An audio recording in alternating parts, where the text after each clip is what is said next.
जय हिंद। हम लोग के जो पड़ोसी हैं चाचा जी इमरान खान वाले, उनके यहाँ एक कांड हो गया। असल में इमरान खान का जो पाकिस्तान है उसका हालत ढोल की तरह हो गया है, किधर से भी आके कोई बजा दे रहा है। उनके ऊपर तीसरा सर्जिकल स्ट्राइक हो गया।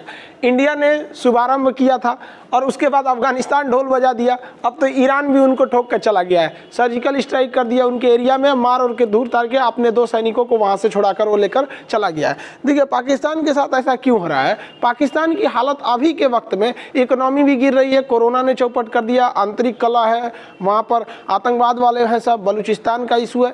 पाकिस्तान ऐसी क्राइसिस से जूझ रहा है कि इमरान खान की हालत वैसी हो गई है जिसके साथ ये घूम रहे हैं फिलहाल। ये पाकिस्तान की जो नींव ही रखी गई थी वो एक गलत नियति के हिसाब से रखी गई थी। शुरुआत में वो लोकतांत्रिक देश था, बाकी आगे जाके उसने एक इस्लामिक राष्ट्र का कल्पना कर लिया और वहाँ पर अन्य धर्मों के ऊपर ज्यादती करना चालू कर दिया। वहाँ पर हिंदुओं के साथ कोई उल्टा सीधा काम कर दो, सिख के साथ, जैन के साथ, बौद्ध के साथ, ये लोग सब लोग वहाँ से भागने लगे और पाकिस्तान से ये लोग का पलायन चालू हो गया। अलग अलग देश में ये लोग शिफ्ट होते गए क्योंकि जान बचाना यहाँ पे जरूरी था। इसके बाद जब इन लोगों ने देखा कि भैया हम लोग इस्लाम का डर दिखा के इस्लाम के हिसाब से बाहर वालों को, बाहरी धर्म वालों को हम लोगों ने बहुत सताया, वो लोग भाग गए। जब वो लोग भाग गए, अब इनको कुछ नहीं मिला, तो अब ये पाकिस्तान अपने में ही करने लगे कि भाई अब हम लोग इस्लाम, मतलब जो बाकी के लोग थे उनको तो भगा दिया, अब इस्लाम का शुद्धिकरण करने के लिए इस्लाम में काटाकुटी चालू कर दिया सभी सब। अब काटने का आदत लग जाएगा तो खौरा जाएगा सब, काटाकुटी चालू कर देता। अब इसमें शिया, सुन्नी, वहाबी, अहले हदीस, बरेली, दुनिया भर का तामझाम हो गया भाई। तो कभी ये लोग अहमदिया को मारने लगते। हद तब हो गई कि अहमदिया को इजराइल जैसा देश वैल्यू देता है, जबकि पाकिस्तान जो खुद को इस्लामिक देश कहता है वो अहमदिया को वैल्यू नहीं देता है। कहता है कि अहमदिया लोग मुसलमान ही नहीं हो पाते हैं।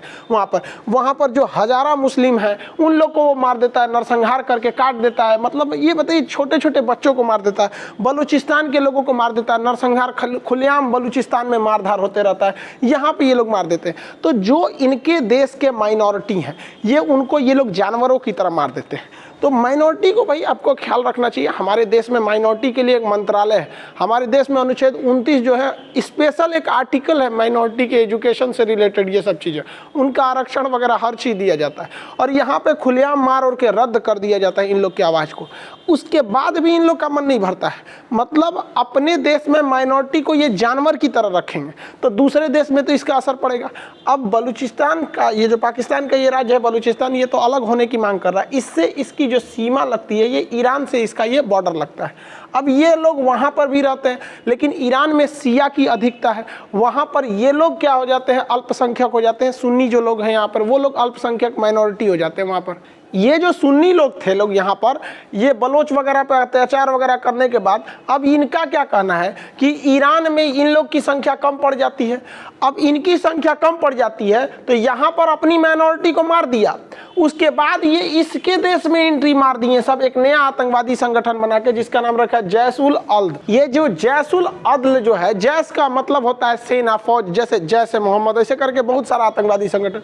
ये क्या कह रहा है कि ईरान में जाके हमला कर देता है कि तुम यहाँ पर सुन्नी पर अत्याचार ना करो, जबकि आप अगर देखेंगे तो ईरान के ऊपर कभी भी इस बात का आरोप नहीं लगा है कि वहाँ शिया सुन्नी का बवाल होता है। हालांकि ईरान में जब ईरानी रिवोल्यूशन हुआ था, वहाँ अमानुल्लाह खोमैनी जब आए थे तो एक अलग मैटर है जब वहाँ पे जो ये रिवोल्यूशन हुआ था, लेकिन वहाँ पर 80% से ज़्यादा आबादी वहाँ पर शियाओं की है। लेकिन वहाँ पर कभी भी आप नहीं देखेंगे कि शियाओं ने क्या किया, सुन्नी के ऊपर बहुत ज़्यादा ब्लास्ट कर दिया, ये सब टाइप का नरसंहार नहीं होता है। लेकिन पाकिस्तान में बहुत ज़्यादा नरसंहार होता है और इन गधों ने क्या किया है, कहा है कि जो यहाँ पर माइनॉरिटी रह रहे हैं ना, इनको तुम मत मारो।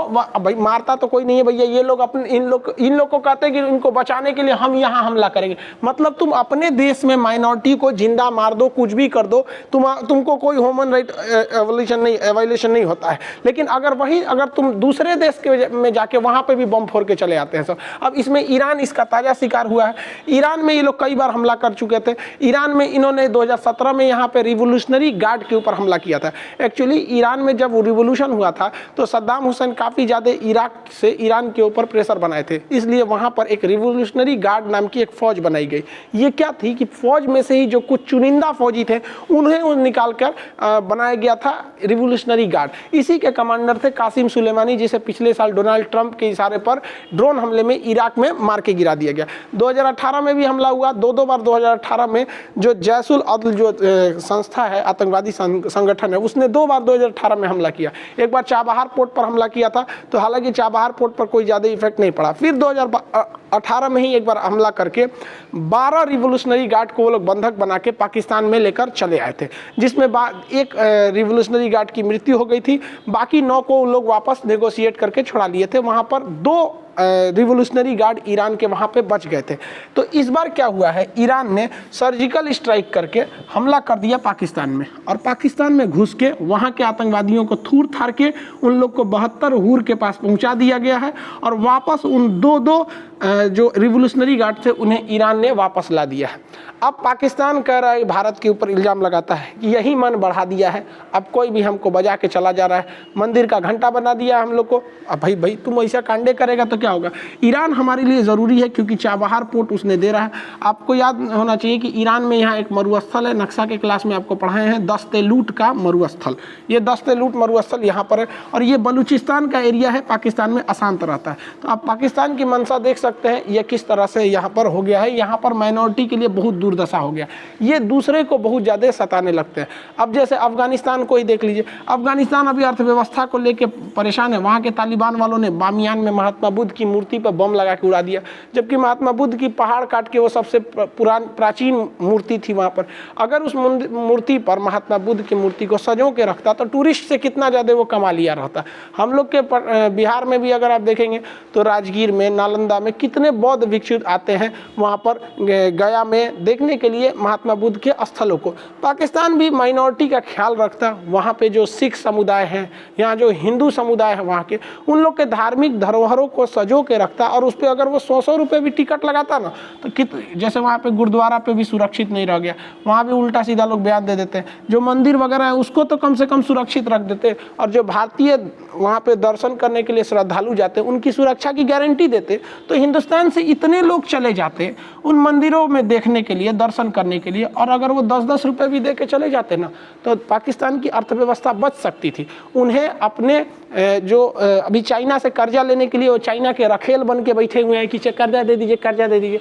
सऊदी अरब वाला कर्जा दे देता है, तो कर्जा लेके चलते। भाई साहब, टूरिस्ट में बहुत बड़ा बिजनेस होता है ये टूरिस्ट, तो सबको मिला के रखेंगे, आपका देश शांत रहेगा तब ना लोग आएंगे आपके यहाँ। ऐसा कांड करते रहेंगे, अपने यहाँ जो मार रहा है उसको मारबे करते हैं। कश्मीर में घुस जाइएगा, कभी इधर हमला करेंगे, ईरान में कुछ आओ ससुरा नहीं, तुम ये फाटल ढोल है पाकिस्तान पूरी तरह। आने वाले वक्त में पाकिस्तान के ईरान से रिश्ते कुछ ज़्यादा बिगड़ेंगे, या तो फिर उसके सऊदी अरब से बिगड़ेंगे।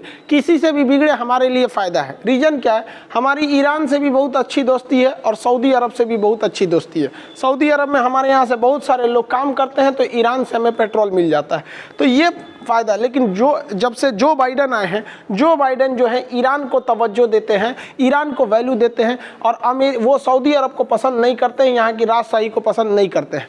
इसका मतलब अब सऊदी अरब के ऊपर दबाव बढ़ेगा और ईरान से प्रेशर हट जाएंगे, जिस वजह से मजबूरी में पाकिस्तान, देखिए पाकिस्तान भी एक सुन्नी कंट्री है, सऊदी अरब भी सुन्नी कंट्री है, तो ये दोनों मिलकर ईरान के ऊपर प्रेशर बनाएंगे। ये भारत के लिए बेहतर होगा, क्योंकि इसी पाकिस्तान के प्रेशर को न्यूट्रलाइज करने के लिए ईरान दबकर अपने प्रेशराइज महसूस करेगा और भारत को चाबहार के थ्रू रेलवे लाइन की कनेक्टिविटी को सुगमता से उपलब्ध करा देगा। अब इन लोग के सामने गजब समस्या आ गई है। ये ट्रंप के शासन में ये लोग बहुत उड़ रहे थे।